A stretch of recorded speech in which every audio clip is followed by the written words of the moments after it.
بە ناوی خۆی بەخشندە و میهرەبان. لە پاش دابڕانێک و کۆتایی وەرزی یەکەمی بەرنامەی ڕازی تەمەن و جێڕانەوەی چیرۆک و بەسەراتی ڕازەکانی تەمەنی دەیان کەسایەتی سەنگین و خاوەن ڕابردووی پاچی خزمەت بە دین و ژینی گەلی کوردستان لە باشوور، ئەوەرزی دووەمی بەرنامەکە و لە ئاڵلقەی یەکەمی دەچینە خزمەت یەکێک لە سەرکردە و نووسەر و ڕووناکبیرەکانی بزافی ئیسلامی لە کوردستاندا. فەرموون با پێکەوە بینێری هەڵلقەی ئەم جارەی بەرنامەکەمان بین.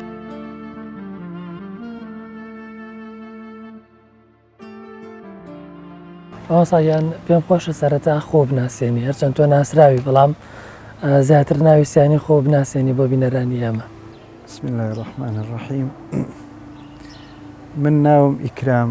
کەریم حەمامینە. لە ساڵی 65 لەدایک بووم، هەر لەم ئەرزا لەم خانووە کە ئێستا خانوونیە لێرە لەدایک بووم هەتا 1970 هەر لێرە بووم. ئەنی تا ساڵێک پێش چیمای بارانی هەڵەبجە هەر لێرە بوون.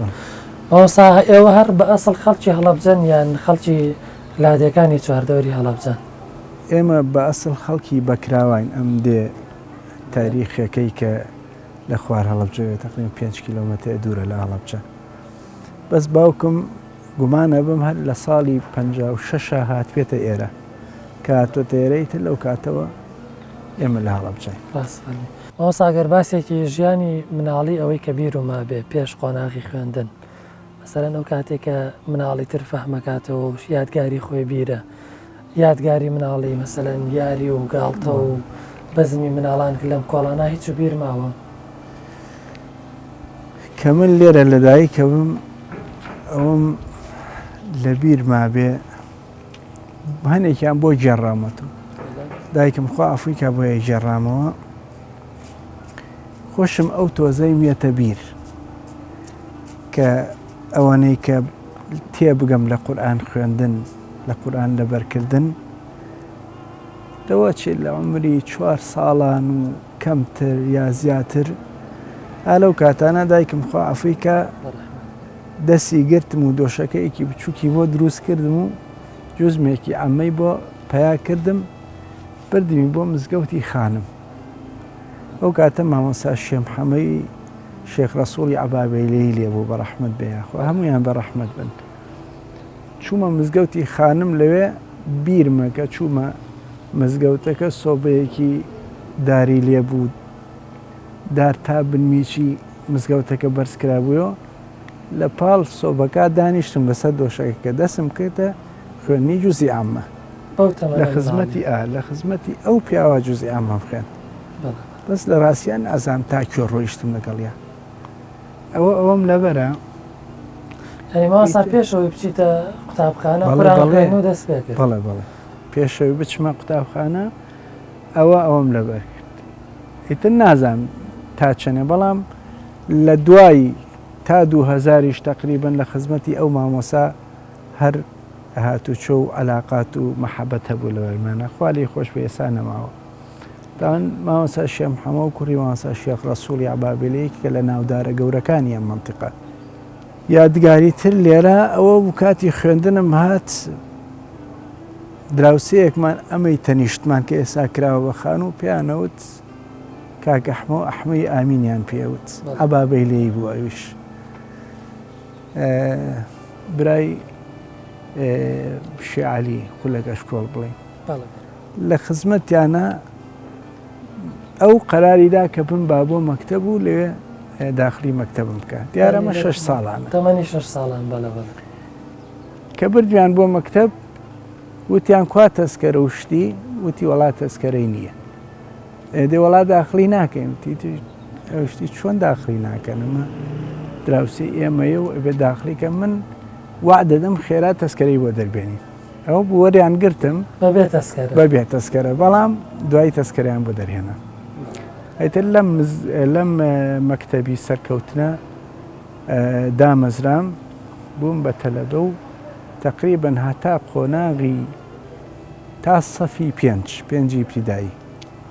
لە سەفی 5 ابتیدایە قەرارێکی حکومی دەرچوو کە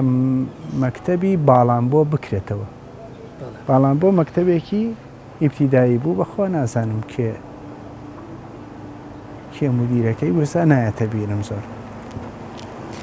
ئەم مەکتەبەیان کردەوە پۆلێکیان لە سەرکەوتن بۆ نەقڵ کرد پۆلی 5 کە پۆلی 5یان بۆ نەقڵ کرد من بووم بە قوتابی ئەو پۆلە تازە.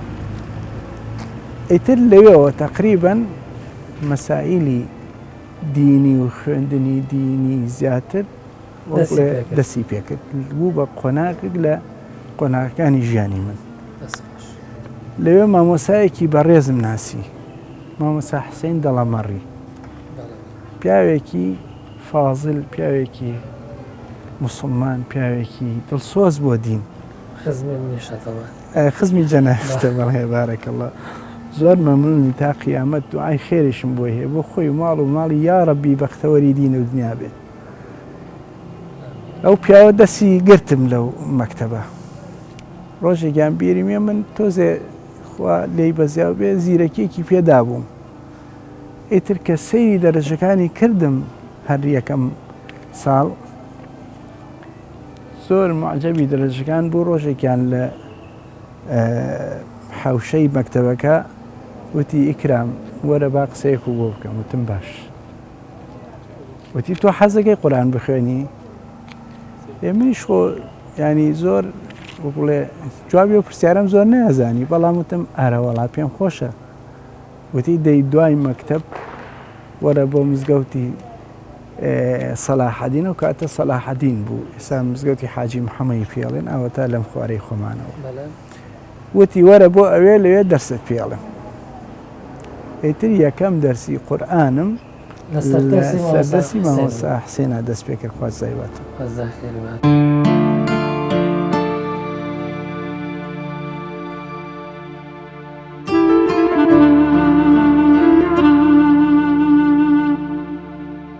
مامۆستا ئەم مەکتەبە تەبان ئێستا نۆژە نەکرێتەوە، بەم شێوازە نەبووە، بەڵام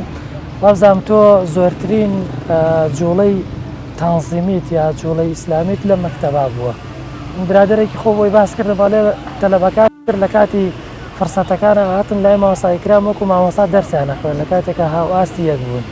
ئەوە چۆن بووە گەر باسێکمان بۆ کرد؟ وەڵای خۆی ئێمە ئەو ئەزمونەی کە لە شارە زوود پەیامان کرد هەمان ئەزمونمان نەقڵ کرد بۆ ئێرە. دا بۆ باسە شێ لێرەش تەلەبەی 4 زۆر بوو، تقریبان سەفێک نزیکی 60 تەلەبە زیاتری تیا بوو. قەراریاندا کەوا پۆلی ئەلفوباییە دروستکە. طبیعی شتێکی شەبوو عادەتێک کە ئەگەر کەسێ لە ئەلف بێ باشترەوەی لە با بێ، یعنی ئەلف مقدەمتر بوو لە پێشتر بوو لە با. وتیان پۆلی با دروستەکەین. کێ خۆیان نووسێ مەجموعەیەک تەلەبە لە ڕاستیە ئەگەر کەس زویر نەبێ لێم تەلەبەی تەمەڵ زۆرێکی خۆی نووسی بۆ مزاتی بێ لە ئەلف کە گەیشتە نیایەتەکەی منیش دەستم بەشکەوتم منی شەشمم بە. خەڵک لایەن عەجایب بوو، چونکە ڕەفیقی خۆشم هاتبوو لەگەڵما زۆر. دوایی وتیانەوە بۆچی واو کردو؟ وتم ئاخر ئەمانە ئەبێ یەکێکیان لەگەڵا بێکەوە تۆزێ فێری مەسائیلی دینیان بکە. حەمد و سەنا بۆ خواوە بوو ئەو سەفی باکە گشتی خەڵکێکی نەوعێک بوو. حەمد و سەنا بۆ خوا هەمووی تەحەولی کرد بوو بە شتێکی باش. ڕۆژێکیان یەکێک لە مامۆساکان دەرسی پێوتین برایەک تەلەبەیەک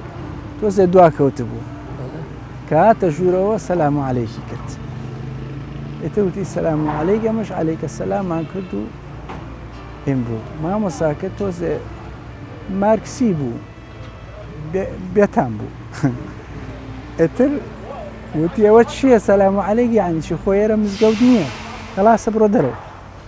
کردیە دەرەوە. ئەیتر ئەمەش ئەستاینە وتمان مامۆسا لێخۆ غەڵەتێکی نەکردووە، سەلام عەلەیک ئەیجا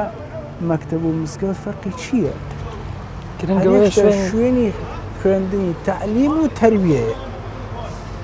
نەخێر کێ بەدڵی نیاویش باتە دەرەوە، وەڵای ئێمە شاتینە دەرەوە شار. ئەوانەی کە کۆمەنیستن خۆیان بە حساب زۆر بە ئازادی بیر و ڕاو لافی و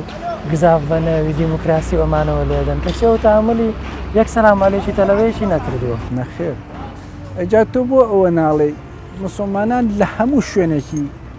عالمی ئیسلامیە تەحملی ئەم هەموو عەلمانیە و ئەم هەموو مارکسیە و ئەم هەموو قەومی ئەکەن کەچی ئەوانی 4 ساڵ نەیانتوانی تەحملی مەسەلا مورسی بکەن کە 4 ساڵ تەحملتان کردایە کاک خۆ ناتان خوا لە کاتێکە ئەو ساڵەکە ئەو ڕئیسی جمهوری بوو یعنی کەمترین خروقات چیە نەبوو لە تەرەف خۆیەوە لە تەرەف تەنزیمەکەشیەوە بێت خۆ ئێستا دەرکەوێ ڕۆژگاریش دەریەخاکە ئەوە تا ئەوان خۆشیان قبول نییە لە ناو خۆشیانە ڕێی مقابل و ڕێی مختلفیان قبول نییە.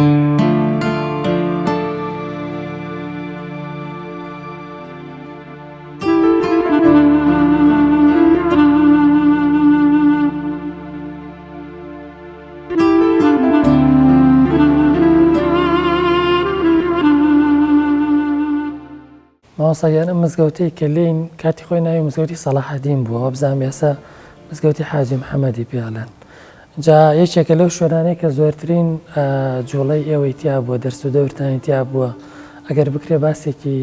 کورتی هەنێک لە یادگاریەکانی مزگەوتەمان بۆ بکەیت. فعلەن ئەم مزگەوتە یادگاری زۆری تایە بەڵێ چۆکو دروسی علمی چۆکو دروسی تەنزیمی لەناو ئەم مزگەوتە زۆر دەرس و دەورمان بووە لە خزمەتی مامۆستا مەلا عەبدولقادر هەبوو زاوای مامۆستا مەلا مەحمەی عەنەبیان پێوت لە خزمەت ئەو پیاوە تقریبا نزیکی 4 جزء قورئان بە تەفسیرەوە تەفسیرێکە بوو تازە دەرچوو بوو تەفسیری عەفیف عەبدولفەتاح تەبارە جزئی عەمە و تەبارەک و قەد سەمیعە و گومانە بەم ئەحقاف و یا زاریاتیشمان هەر خوێند لە خزمەتیان مامۆسایەکی زۆر خوێنەوار و زۆر فعلەن یعنی بە ئاگا بوو وە لە خزمەت مامۆسایانی ترا مامۆسا عەبدولکەریمێک هەبوو کاک عەبدولکەریم بەڵخەیی بوو پیاوێکی ڕۆشنبیری خوێنەوار بوو لەگەڵ ئیخوانە تێکەڵاوی هەبوو ئەویش دەرسێکی هەبوو لەم مزگەوتە مامۆسا ئیبراهیم ڕێشاویش بە ڕەحمەت بێ یاخوا ئەویش هەر دەرسێکی تەفسیری هەبوو زۆر دەرسێکی تەربەوی بە قووەت و بەڕاستی هەنێ لە مامۆسایانی تریش هەر دەرسیان لێرە بووە مامۆسا عەلی زەمەقی فترەیەک ئەویش دەرسی لێرە هەبوو گەنجانی ئەم مەنتیقە الحەمدولله سەرپەرشتی ئەکردن و دەرسی چڕ و پڕمان هەبوو شەوانیش دەستمانەوە بە تایبەتی لێرە لە ڕەمەزانەکانە چالاکیێکی دینی زۆرمان نەبوو بە مقابلی ئێمە ریزێ دوکان هەبوو لەسەرەوە ئەو گەنجە مارکسی و شتەکان دا ئەنیشتن دەستیانە کردە قسەی بێتام و قسەی بێلەزەت و زۆر جاریش هاتن بۆ مزگەوت بۆ مناقەشەکردنمان هەبوو بە مناقەشەی گەرممان لە ڕاستیە جا ئینسان ئینکاری ناکرێ ئەو گەنجە مارکسیانی ئەو سەردەمە شتیان زۆرە خوێندەوە هەتا بیرمەیەکێکیان کە لە کیمیاەکە شاتیا چوو خوا بکە بە ئیمانەوە ئینشاءڵڵا ئەم دنیای جێڵا بێ ڕۆژێکیان نادوتی کاکە من فەلسەفەی هەرچی فەیلسوفە خوێندومەتەوە تەنیا فەلسەفەکانی محەممەد ماوە حەزەکەم مەش بخوێنم تۆ کتێبێکت هەیە فەلسەفەکانی محەممەدی تیا بێ منیش بە پەلە پێم وتم فەرق لە بینی پێغەمبەر و فەیلسوفەکانی ترا یەک شتە ئەویش ئەوەیە کە محەممەد عیلاجی بۆ خەڵکێناوە بەس فەلسەفە تەنیا تەحلیلە بە خەڵکی فەلسەفە پرسیار لە خەڵکەکە جوابی خەڵک نهاتۆ تەشخیصی نەخۆشیەکە ناکە دەرمان نانووسێ بۆ نەخۆشەکە دەرمانی بۆ نانووسێ بەڵێ پێغەمبەر ساسم فەلسەفەیە ئەو کاتە بیرموتم ئەم ڕیاضە ساڵحینە هەیە ئەمە هەمووی قسەی پێغەمبەر و فەلسەفەی پێغەمبەر ساسم لە هەموو مەیدانەکانی ژیانە بڕۆ بیخوێنەرەوە بەخوا ئیتر نازانم دوای ئەوە زۆری نەبرد لە کیمیاکاتیاچوەرەوە ماوەسا ئێوە ئەو کاتێککە لێرە بوون بڵێن جوڵەی ئیسلامی وەکو تەنزیماتان هەبوو یا تەنیا دەرسەدەوری مزگەوت بوو چکە دەزانی کاری حیزبیشتان نەکرد لەگەڵ ینی کاری ڕێکخراوەی خۆی دووشت هەبوو لە ڕاستیە تەنزیم هەبوو کە سڕی بوو ئەوە یعنی پەیوەندیەک بوو لەگەڵ گەنجانە بەس کەس بە کەسی نازانی دەرس و دەوریشە بوو ئەو دروستی ئام بوو بەڵام دەرسە خاسەکانە ئێمە هەبوو مۆعیدماندانا لە ڕێگەی کاغەزێک و مۆعیدێکمان لە شوێنەکە کاغەزێکماندانا مۆعیدێکمانداهانە زۆر جار ڕۆشین لەو دەشتا دەرس دەورمان ئەکرد یەکتریمانی بدەر و دروستە تەنزیمەکانمان زیاتر لە دەرەوە بوو لە ناو مزگەوتەکانە بەڵێ هەمان بوو بەڵام ئیتر تەنیا بووین ئیتسالی فەردی پێوترا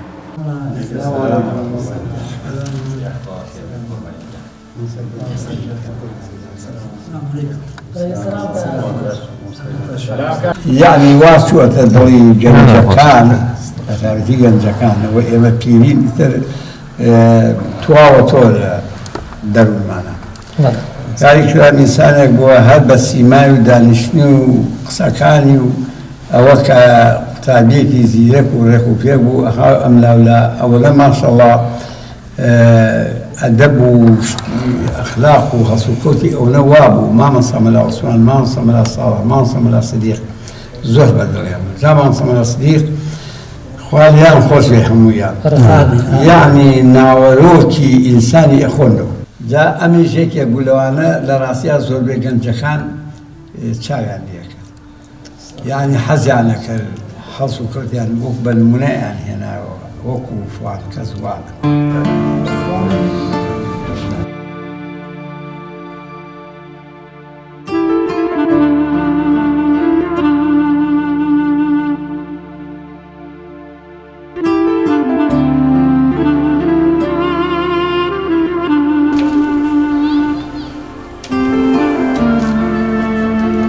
کاکی کرامە وتی بە من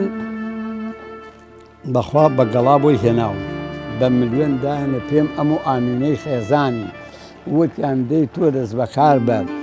ئەمە دەریە و تەرتیباتی بکە و چی بکە و چی بکە وای لێ بکە و بەشکم بیکەی بە مزگەوت و دوایی ئیتر مزگەوتەکەمان کردەوە ئەزانین سەرەکەی قایمە و هەمووی مسەلەحە ژێر و بە قاری کردومانە فەرمووی پارە بۆ پیاکەین بۆ ئەویشی سەرەکەی تەواو ئەلحەمدولله یعنی نەواتی ئەم مزگەوتە بەخۆی وتووە زوو وتم بەخوا تۆ ئەو پارە نەدایە من نەمەتوانین دوو کەڕە دەرماوە کەڕێ پڕم کردۆتەوە یعنی ئەمە بە بەهۆی ئەمۆنە بایە من دینارێکم نییە چی بکەم دینارێکم نییە چی بکەم بەڵام ئەتوان ئیشکەم ئەتوان بە خزمەتتان وەسا و کرێکار بگرم ئەو بیان میسەر ئەن وەسای گەشتکاریم بێرەسەرەوە ئەو لی نەماوە والله ئابێ بیهێنم با مامە کاکران گیان تەشجیعی خەڵک قەسم وەیە نەواتەکە و دەستپێکردنی ئەمە و تەشجیعی من بۆ ئەمە سەرپەرشتی ئەمە بکەم بەخوا ئەم پیاوە و ئامینە گیان بووە بژی یاخوا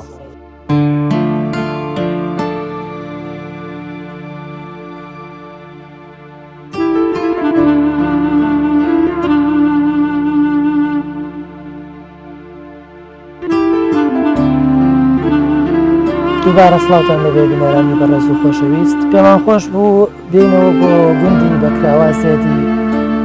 باوباپیران و زێدی خودی مەوەسای کرام کەریم لەرەوە بەشێکی تر لە پرسیارەکانمانی ئاڕاستە بکەین ماوەساگیان سەرەتا پێم خۆشە لە ساڵی هەشتاکانەوە دەست پێ بکەین ئەو کاتێک کە لە شاری هەڵەبجەیە دوو تەوژمێکی ئیسلامی و تەوژمێکی مارکسی با بڵێن بە معنای ڕۆژ بێدینی لە شاری هەڵەبجە لە برەوا بوو ڕۆڵ و پێگەی ئێوە وەکو گەنج لەم شارەیە لە چه ئاستێکا بوو تا چەند دەتانتوانی لە ڕووی فکرەوە بربەرەکانی لەگەڵ ئەم تەوژمەی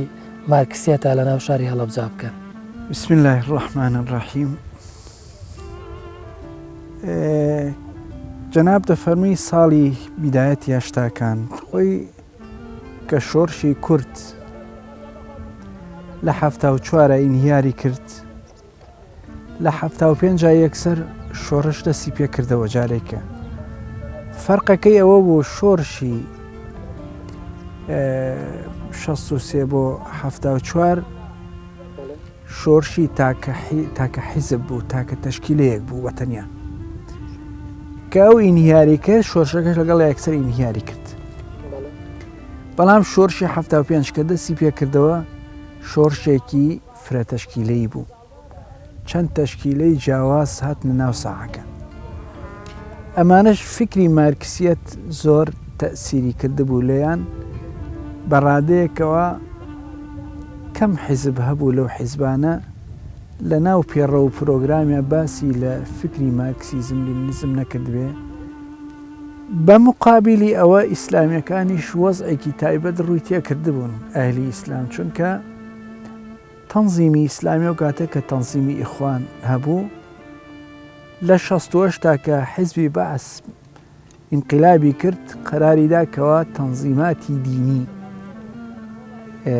وەک بڵێ سنووریان بۆ دانێ و نێڵێ ببن و پەلاماری مەقەڕاتی ئیخوانیدا ئیخوان بە شێوەیەکی زۆر سیر یعنی لە ساحەکە دەرکران. لە مزگەوتیش عەرزم کردی کە لە 48 مامۆستا مەلا ساڵح کاتێک کە ئاشنا بوو بە فکری ئیخوان و بە ئەدەبیاتی ئیخوان هێنایە هەڵەبجە و لە هەڵەبجە لە 48 دەستی کردە ئینطلاق. گەورە بوو ئەم تەنزیمە لە سەرتا تەنزیمێکی عەشایەری و جەماوەری بوو، ینی ئین نەبوو وەک بڵێت تەنزیمێکی شەبابی نەبوو، زیاتر عەشایەری بوو. بەڵام لە 60 کەوە حکوومەتی عێراق نەوعی لە گۆڕانکاری بەسەرهات ئەوە بۆ حیزبی ئیسلامی داوای ڕسمیەتی کرد لە حکوومەتی عێراقی ئەو کاتە و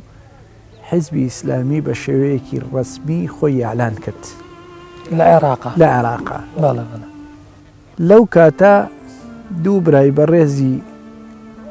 کە یەکێکیان ئێستا نەماوەیەکیان هەر لە ژیانایە بە ناوی عابدین ڕەشید، مامۆستا عابدین ڕەشید لەگەڵ سوبحی داودی نەماوەخوا لێی خۆش بێ یاخوا، ئەو دوانە هاتن بۆ ماڵی مامۆستا مەلا ساڵح لە 60 نازانم لا مایە مانگی 4 و ئەوانەی 60 کە هاتن مامۆستا مەلا ساڵح بە حکمی ئەوەی کەوا کەسێک بوو وەک بڵێت چەترێک بوو بۆ عەمەلی ئیسلامی و کاری تەنزیمی ئیخوان لەو کاتە هاتنە ماڵی ئەوان و دوو گەنجیان جیا کردبووە خۆیان ئەڵێنەوە. مامۆستا سوبحی زیاتر بە تەفسیل باسیەکە لە کتێبەکانیە دوو گەنجیا ئەکەنەوە لە ناو گەنجەکانە، یەکیان مامۆستا سدیق عەبدولعەزیز، ئیشان مامۆستا جەلال ساڵح عەبدولکەریم. مامۆستا مەلا جەلال و مامۆستا سدیق ئەو شەو دائەنیشن پێکەوە باسی زەرورەتی ئەوەکەن کەوا تەنزیمێکی با بڵێن خاوەن دیسپلین لە ناو شەبابە دروست بکرێ لە ناو هەڵەبجە. فعلەن لەو دوو کەسەوە تەنزیم دەست پێەکەن. یەکێ لەو شتانەی کە زۆر تەئسیری ینی ئیجابی گەورەی هەبوو لە دروستکردنی سەحوەکە بریتی بوو لە مناسبە ئیسلامیەکان. لەو مناسبە ئیسلامیانە گەنج بەشدارە بوو، تەنزیمیش لە ناو گەنجەکانە ئیشێ کرد و بەرەبەرە گرێدان بەیەکەوە. مامۆستاگیان 2000 دوایەوەی کە تۆ سانەوی تەواوەکەیت لە مەکتەبی ئەحمەد موختاری ئێستا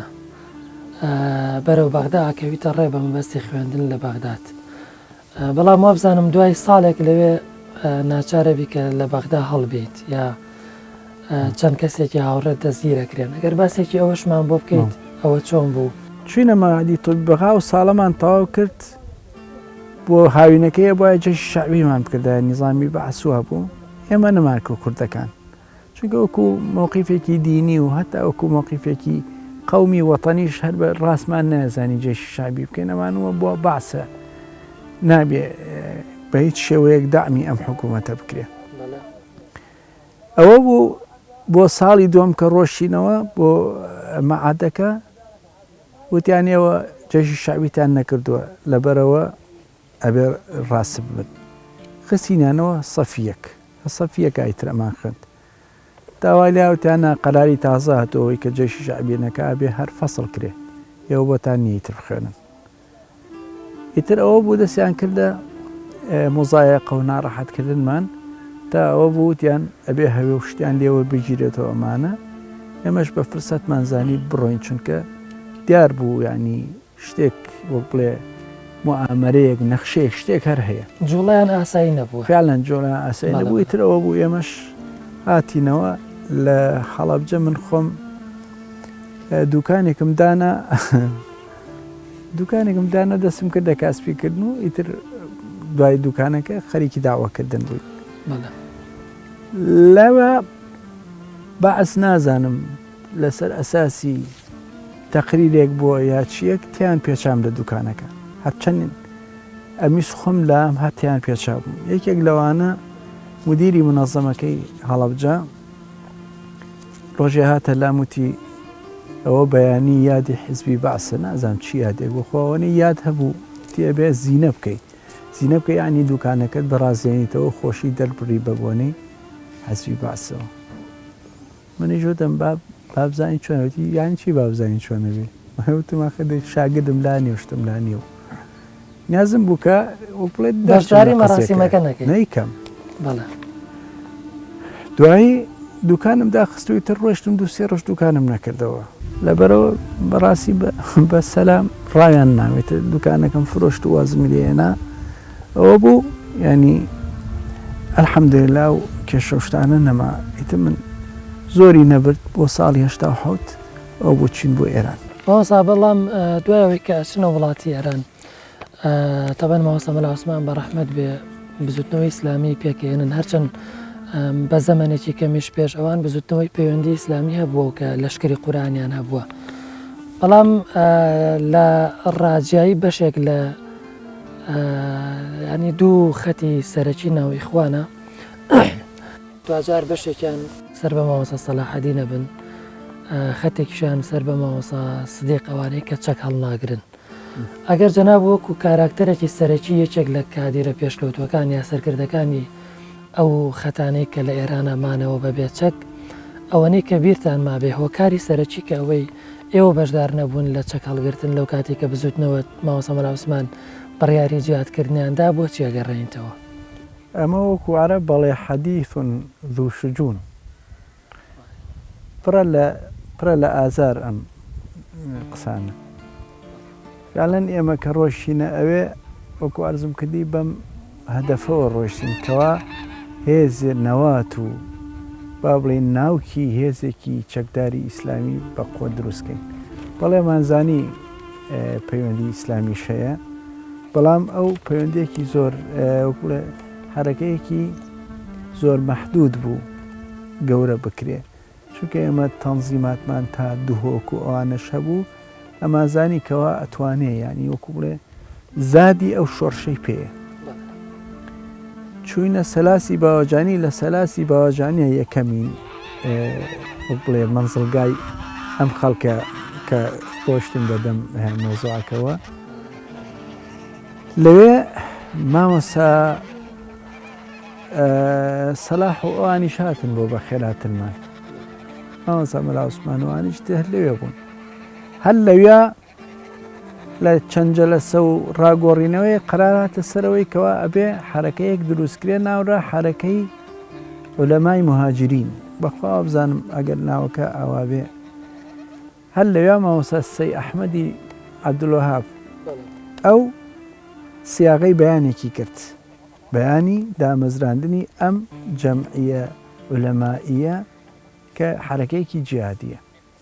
بەیانەکەیان نووسرا و برایەکەی و گوایە من و ئەویش لە سیاغەکردنی بەیانەکە بووین بەس بۆ تاریخ من بیڵێم لە بیرم نەماوە ئەو نازانم بەیانەکەمان هێنا و دوو مەفرەزە دابەزی هەر لەو بیدایەتە ینی یەکەمین دوو مەفرەزەیەکی با بڵێن ئەو حرەکەی ئیسلامیە کە دابەزی ئەو دوو مەفرەزە بوو هەر لە سەلاسی باوەجان دابەزین و لەژێر دوعاکردن و ئەمانە و چەکیان پێداین و دابەزین و هاتینە سەر زێی سیروان جەنابیشتان لەگەڵا بوو منیش یەکێک بووم لە ئەوان بەڵا لە سەر یاسا کێشەیەکی بچووک ڕوویە بڵێم چی ینی وای ناونی ئیخوان نامەیەکیان نرد لە دەرەوە دکتۆر نۆمان سامەڕایی کەلامە پێرە بوو بەخوا وەفاتی کرد پیاوێکی بەڕێز بوو مامۆستا مەلا عوسمانی زۆر بەڕێز بوو لە لای هەتا هەر بە ئەمیری شەباب ناوی ئەبرد کتێبەکانی کە کتێبی خۆی ئەنووسی إلى أمير الشباب أو عنوانێک لەوانە کتێبی تەکفیر جزوره و مەوانیعه شتێکی وایە من بینیومە بەڵێ ئەو مامۆستا بەڕێزە ئەو زانا بەڕێزە تحریک کراوە چونکە دکتۆر نۆمان سامرایی لە 60 کە ئیخوانی ئەعلان کرا ئەو بە ئەمیری تەنزیمەکە دانەوە پیاوێکی ینی ناودار بوو زانا بوو ئەو تحریک کرا بوو کە گوایە نامەیە بنووسێ مامۆستا مەلا عوسمان نابێت چەکداری بکە ئەگەر چەکداری بکە ئیخوان نییە ئێمە چەکداری نایڵین بکەین چونکە سێ شتەی ئێمە ئەبێ پیادەی ئامی ئیخوان قەراری لەسەر بایەکێک لەوانە ئیعلانی حەرەکەی مسەلەحە هێزی چەک دروستکردنی هێزی چەکداری کە تۆ ئیخوان بی و هێزی چەکداری دروستکەی ئەبێ ئەو ئیزن بە لە مەرکەزەوە یاعاز بدرێت لە مەرکەزەوە لە مەکتەبی ئیرشادی مسر دوو مەسەلەی تەحالوفات لەگەڵ ئەحزابی ئیلمانیە ئەبێ ئەوێ قەراری لەسەر بە سێم کردنەوەی جەبهە یا بەشداری ئینتیخاباتە بەخوا نازانم سێ خاڵ بوو لەبەرەوە مادەم ئەمانەیە ئێستا هیچ قەرارێکیان لەسەر نییە مامۆستا مەلا عوسمان تۆ نابێ هێزی چەکداری دروستکەی و ئەبێ ئەم هێزە تەسلیمێکی کە بکە تۆر خەریکی کاری پەروەردە و پێگەیاندنی کەوادری ئیسلامی بە تاوانە بوو بە کێشەیەکی گەورە کام کاغەزات چکە بەڕاستی من وەکو شخصی خۆم خوا عالمە خۆی ئەزانێ بەڵام ئەگەر ئەو نامە نەبوایە لەوە چێ ریزی ئیسلام دۆسانی کوردستان هەر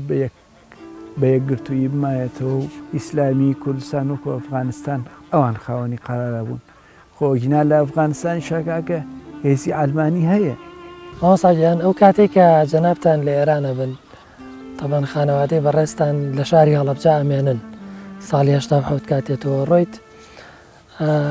یەکێک لە هاوڕێکانی خۆت بۆی باس کردم وتی ماڵی بڵێن دایکی یا ئایلی خۆیان زۆر نیگەرانی مامۆستا بن کە لە وڵاتی ئێرانە بێ بەڵام قەدەری خوای گەورەوە بێت لە ساڵی 1970 کاتی هەڵەبجە چیمیاوی بارانەکرێت جەنابتان لە ئێران سەلامەت دەرەچن بەڵام تەواوی خانەوادەکەی بەڕێستان بەو کارەساتە دڵتەزێنە شەهید دەبن وەڵی ئێمە لەخوا بەزیاو بێ لەخوا بەزیاد بێ خوا پێچینی بەم ئیسلامەوە کەسانێک بووین کە حەمد و سەنا بۆ خوا لەگەڵ ئیسلاما شێلراین هیوا و ئاوات و هیوایەتمانەوە بوو کە ئیسلام بە عەزیزی بینین و ببینین ئاڵا ئیسلامە شەکێتەوە و جێگەی ڕێزی خەڵکە و جێگەی قوبوڵی خەڵکیە لەبەرەوە من کە لە ئێران مامەوە لە ڕاستیە لەو کاتە هەر پەیوەندیمان هەبوو بە داخلەوە بەناو هەڵەبجەوە کیمایی هەڵەبجە ڕوویە لە 16 3/8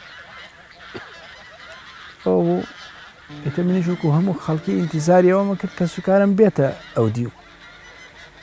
ئەم ئۆردوگاگەڕام و ئۆردوگاگەڕام سەرەکەم کە سیرێ نییە ئیتر هەنێک کە سو ناسراوە بینی وتیان ئەوانیش دەرچوون لە هەڵەبجە دەرچوون ئەی چۆن نەگەیشتون تنفای نییە بێ سەرێ بەمەوە فعلەن ئەوە بوو سەرێکم داوە هاتمەوە ئەو هەموو جەنازە و مەیت و ڕسمانێک کە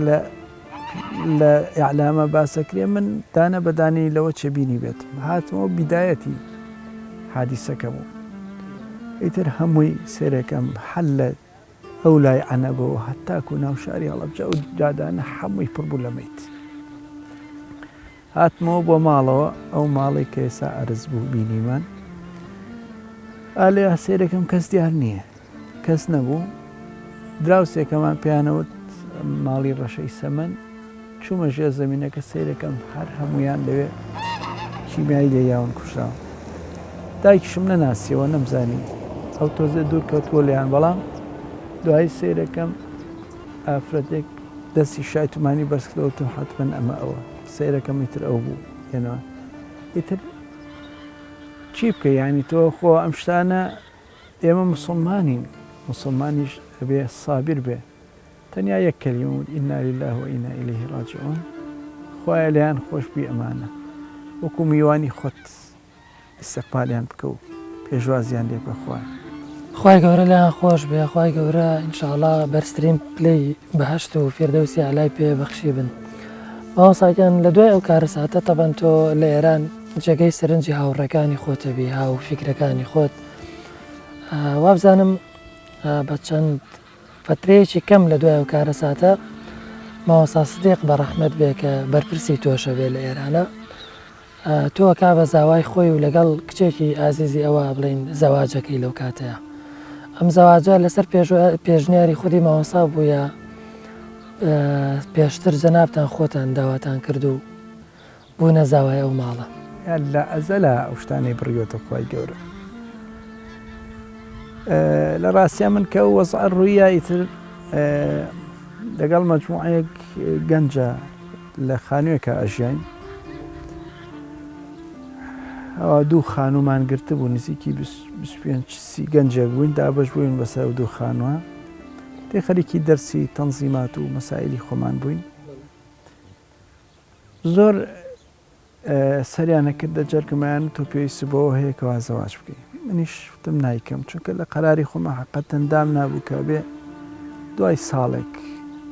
من ئیجازە بەم خەڵک باسی ئەو مۆزوعم لەلا بکە لە کارە ساتەکە. وتم هیچ نەبێ دوای ساڵێ ئین بکەن، چەند ضرورەت ببێ بەوەی من ماڵێکم هەبێ باسی ناکەم تا ئەو ساڵە ئەڕۆ. ئیترەوە بوو چەند برایەک ئینیان کرد، پێشنیانیان کرد کە جەنابی مامۆستا سدیق کچێکی هەیە، ئەم کچە ئەلحەمدولیلا لە هەموو ڕێیەکەوە مناسیب و گونجاوە.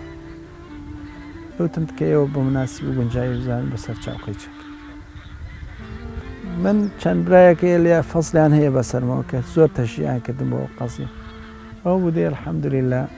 هین بوو ڕێکەوت. ئیتر نازانم نانی بەرنامەیەکی تر نەبوو لەوە پێش، هەر لەو پێش من هەر نەمەزانی مامۆستا سدیق ئەو کچە هەیە نیەتی چۆنی چۆن نیە. مامۆستا تەوان دوایەوەی کە لە وڵاتی ئێران گەڕێنەوە وێنەوە بۆ هەڵەبجە و بە نێو شارەکانی کوردستان، ئەو دوو خەتە جیاوازەی کە لە ئێران ئەمێننەوە خەتەکانی ئیخوان، خەتی مامۆستا سەلاحەدین محەممەد بەهادین و مامۆستا سدیق، دوایەوەی کە بزوتنەوەی ئیسلامی دروست ئەکرێت کە گەڕانەوە ئەمدی و دوجار ئێوەش بزوتنەوەی ڕاپەڕین ڕاگەێنن.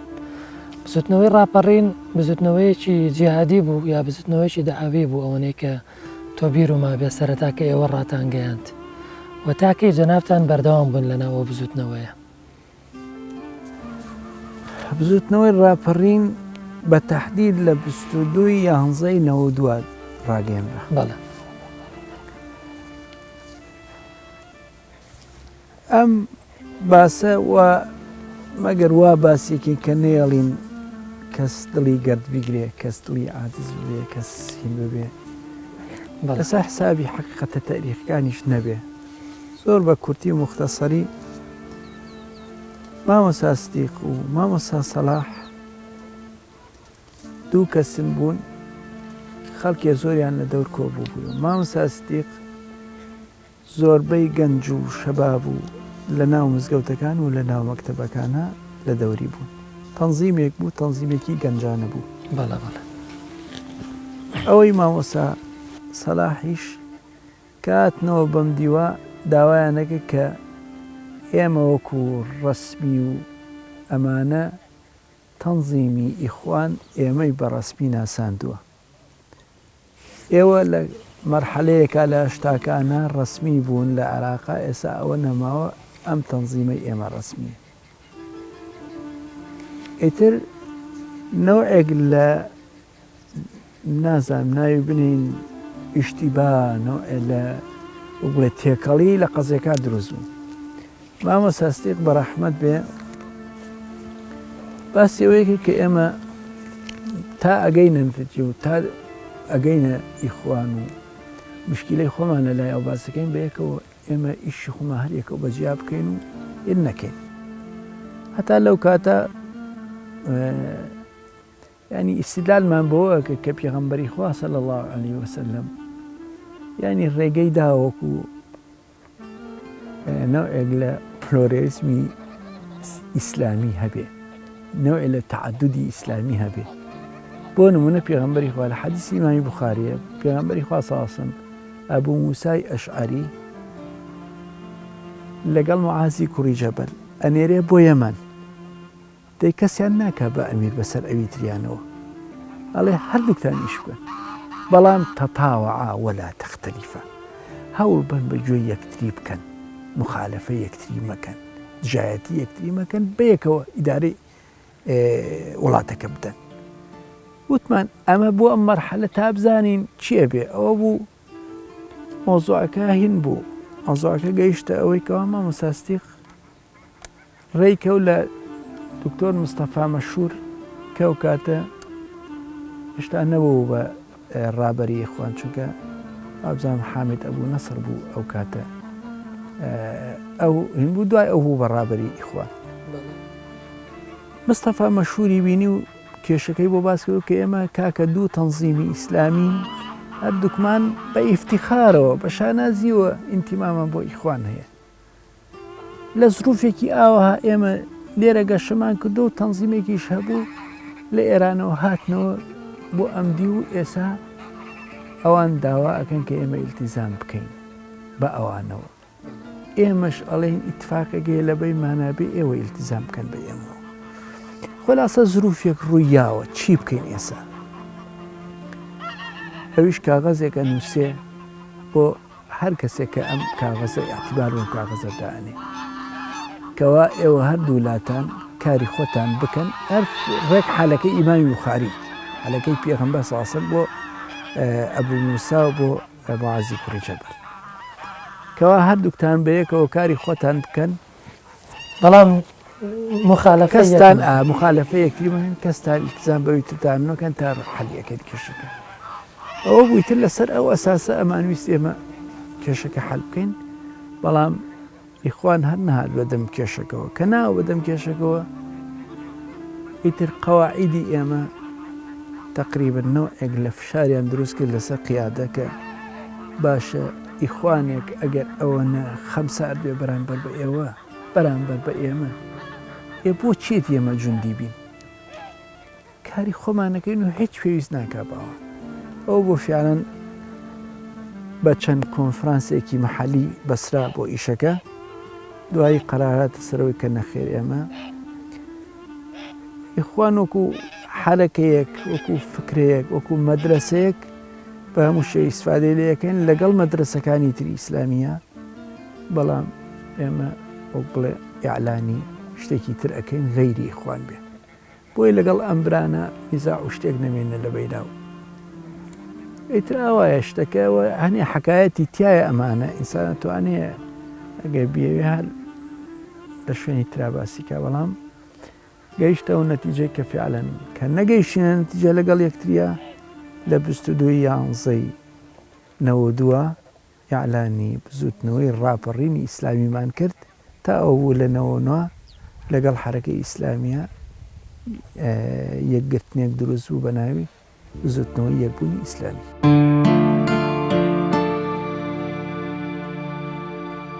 لە دوای ساڵانێک خزمەت لە کایەی فیکری و حیزبی و کاری ڕێکخراوەیی دوجار لە دوای ساڵی 2003 مامۆستای کرام کەریم لە مەیدانی سیاسی دوور دەکەوێتەوە و خۆی بۆ پرۆژەی فیکری تەرخان دەکات و لەو نێوەندەشدا لەگەڵ کۆمەڵێک نووسەر و ڕووناکبیری ئیسلامی بە ئامانجی وەڵامدانەوەی سەدان کتابی ئیلحادی پرۆژەی تیشک دەکەنەوە. مامۆستای کرام کەریم بە درێژایی تەمەنی زیاد لە 26 کتێبی لە بواری فیکری و ئاینیدا نووسیوە و دەیان کتێبی وەرجێڕاوە هەروەک 15 کتێب و نامیلکەی ئامادەیە بۆ چاپکردن و ئێستاش سەرقاڵی نووسینی زیاد لە 5 کتێبە لە بەرهەمەکانی بواری فیکری و ئاینی و نەتەوەییدا.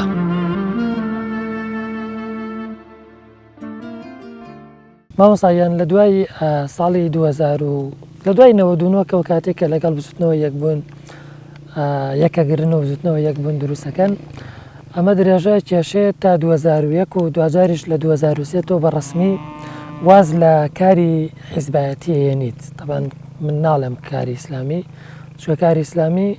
جیاوازە و وجودت لە ناو ڕێکخراوێکی ئیسلامیە جیاوازە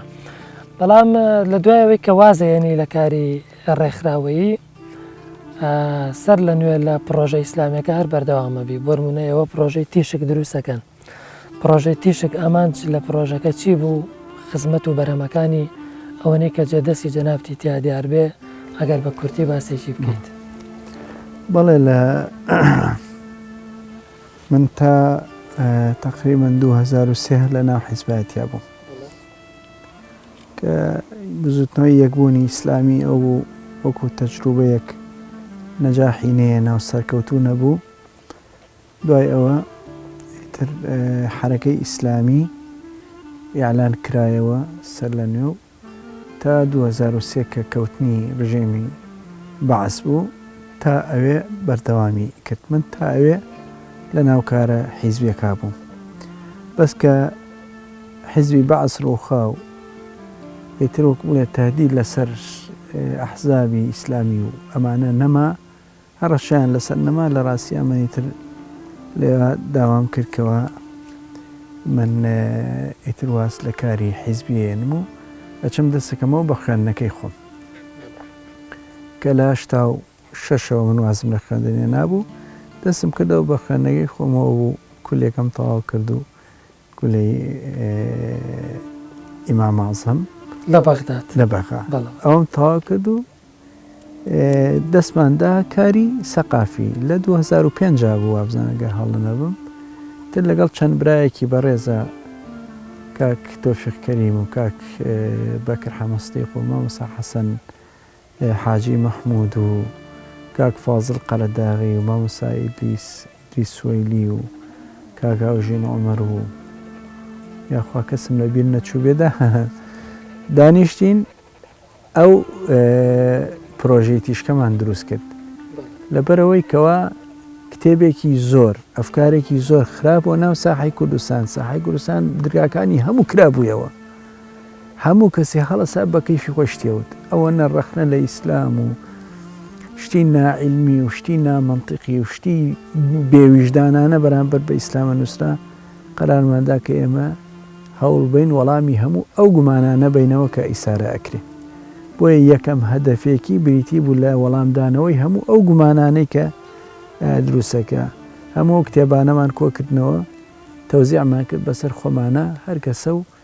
جوابی یەکێک لەو کتێبانە باتەوە الحەمدولیلا توانیمان لە مودەی 7 ساڵە یا 8 ساڵە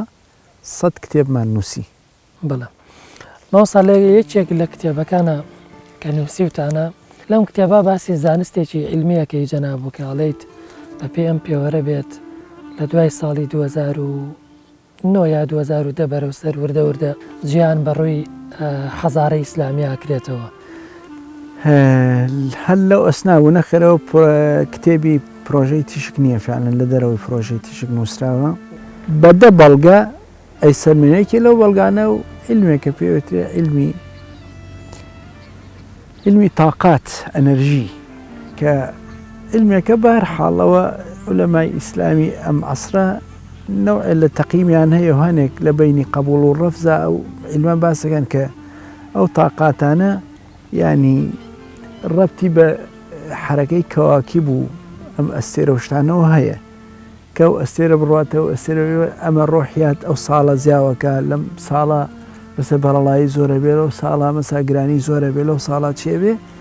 لە زیم نایەکێک لەوانە ئەوەیەکەوە لە دوای ساڵی 2000ەوە ینی مەسائیلی ڕۆحانیات و ئیهتیمام بە ڕۆحیات زۆرە بێت بەرحاڵەوە ئالێوایە ئەو عیلمە بەڵام ئیترەوەی ڕاستی بێ ینی ئەوە شتێکی لاوەکیە لە ناو کتێبەکە ئەوەی کە موهیمە ئايات و ئەحادیسی پێغەمبەر صلی الله عليه وسلم و حرەکەی تەریخ کە چۆن ئەڕوا و پاشان تەبادلی حەزارات لە بینی شەرق و غەربا کە هەموو شەرق و غەرب بەبێ ئەم حەزارانە تەبادل بکات چونکە قانونێکی خواییەکە وتیلکە الئەیام نداویلها بین الناس ئێمە ئەم ڕۆژگارە تەداولی پێکەین لە بینی خەڵکە ڕۆژێ ئیدەین با و ڕۆژە لە دەسێنەوەین با و ڕۆژە لەین با و ئەمەش فتەیەکی زۆرە حەزارە چووەتە غەرب ئەبێ بێتەوە بۆ شەرق دەی شەرقیش تاکە دینێک تاکە حەزارەیەک کەوا وەک بڵێ هەلی هەستانەوەی هەبێ بریتە لە ئیسلام ئیتر ئەو ئالێەوە هاتە و کتێبە ئەگەر خی گەورە قبولی کردوێ. بەڵێ ماوسەگەن لە پاش بەسەربردنی تەمەنێک لە کاری ئیسلامی دوجار لە هیچێک لە ڕۆژەکانە جەنابتان خی گەورە بە نەخۆشیەکی تا ڕادەیەک قورس تاقیتان نکاتەوە. قورس بەو مانایی لە ڕووی جەستەوە کە من دڵنیام هەر شتێک بۆ مرۆڤی مسلمان بێتە پێش، هەر شتێک لە لای خواوە بێت، هیچ شتێک بەبێ پند و بەبێ تاقیکردنەوە عیبرەت بۆ مسلمان تێناپەڕێ. بەڵام ئەگەر بکرێ بە کورتی باسێکی ئەو نەخۆشی نەمان بۆ بکەیت، وەڵای چیت عەرزکەم هەرچی لای خواوە بێ خۆشە. کوردەواری خۆماڵێ نەخۆشی و بەڵاو موسیبەت دیاری خوایە، هەدیەی خوایە. ئەمیشەوەیە تاوان دیارە ئەم نەخۆشە پێوتێ جەڵتە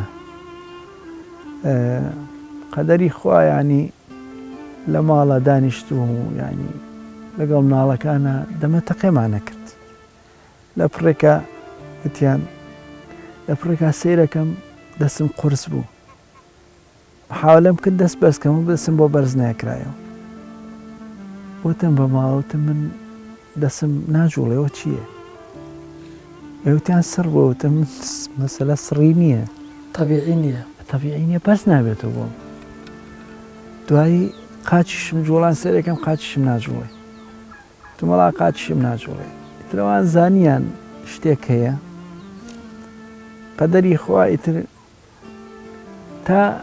سیارەیان هێنا من وەکڵێ لە سەر قەنەفەکە کە دانیشتوم کەوتمە خوارەوە وەکڵێ هینم خۆم پێ نەژیرە. ئیتر فترەیەک تەقریبەنەوە بۆ ساڵ و نیو ئەڕات خی گەورە و نەخۆشی داوە بە سەرما لایەکم ئیشی نەکە، بەڵام حەمد و سەنا بخوا بەرەبەرە خی گەورە لێی بەزیاو بێ یاخوا لوتفی کردو نیعمەتەکەی نیعمەتی قسەکردنی ئەلحەمدولیلا پێدامەوە زۆر کەم بێ قسە بووم، ئەوە چێ نزیکی مانگێک هەر بێ قسە بووم، ئیتر ئەلحەمدولیلا قسەی پێدامەوە و دەستخۆش مامۆستاگیان خی گەورە لەش ساغ و تەمەند درێژ وکە ئینشاءڵڵا. زۆر سپاس دەکەین بۆ تەمەنەوە و کەمێک باری تەندروستیش و بۆ ناچێکی لێ ئازیەتماندای زۆر سپاس. منیش سپاسی ئەوەکەم یا ڕەبی خی گەورە بەختەوەرتان کات. بینەرانی بەڕێز و خۆشەویست، لە نێو شاری هەڵەبجە و بەشێکی بەرنامەکەمان لە نێو سروشتی گوند و دەنگ و ئاوازەکانی ئەم گوندی بەکراوایی سربەسنووری شاری هەڵەبجە گوزارێکمان کرد بە نێو ژیانی بەڕێز مامۆستای کرام کەریم، یەکێک لە سەرکردەکانی ئیسلامی لە ڕابردوودا و نووسەر و خوێنەرێکی بەتوانای هەرێمی کوردستان. تا بەرنامەیەتر و بە گەیشتنەوەیکی تر لە ئاڵلقەیەکی نوێی بەرنامەکەمان بەخوای گەورەتان دەسپێرم، خواتان لەگەڵ.